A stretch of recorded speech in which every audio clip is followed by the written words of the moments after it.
Kaamelott premier volet, 5 théories à chaud pour une bande-annonce qui se mange sans sauce.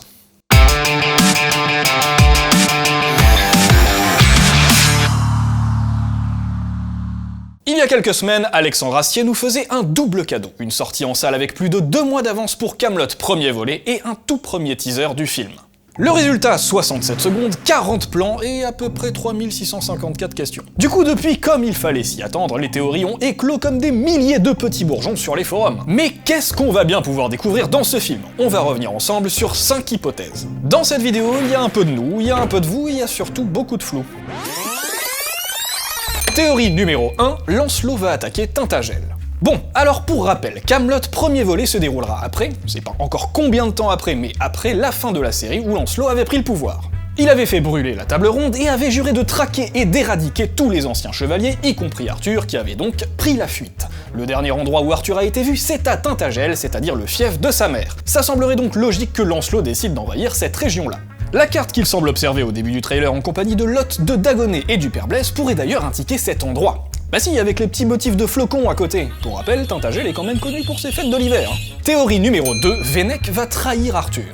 Oui, toujours pour rappel, le mec qui a aidé Arthur à s'enfuir, c'est lui, le marchand d'esclaves Vennec, qui va donc compter parmi les cibles prioritaires de Lancelot, logique. Bah oui, d'ailleurs, selon les forums du site de fans On en a gros, la pierre sculptée qu'Alexandre Astier avait postée sur son compte Twitter contiendrait le message suivant.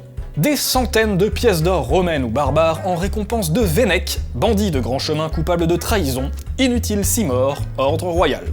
Du coup, c'est probablement pour ça qu'on retrouve Vennec en très mauvaise posture dans la BA, attaché au mât d'un navire et soumis à un interrogatoire plutôt musclé. Théorie numéro 3, Arthur est parti chercher l'armée burgonde.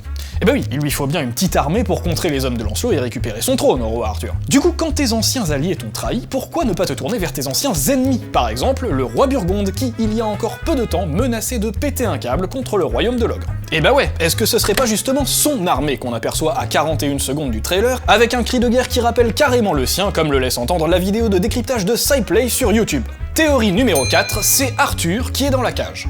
Cette cage, qu'on aperçoit très exactement à 37 secondes escortée par le mystérieux personnage de Guillaume Gallienne et juste après à 38 secondes suspendue dans le vide.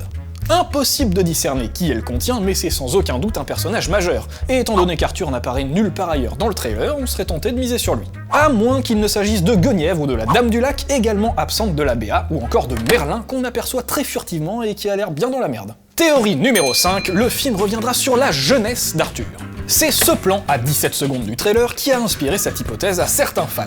Pourquoi Kaamelott premier volet ne se déroulerait-il pas sur 2 temporalités, histoire d'en apprendre encore davantage sur les jeunes années du roi, comme dans la saison 6? Bref, quoi qu'il en soit, on aura en tout cas les réponses à toutes ces questions au cinéma le 29 juillet prochain.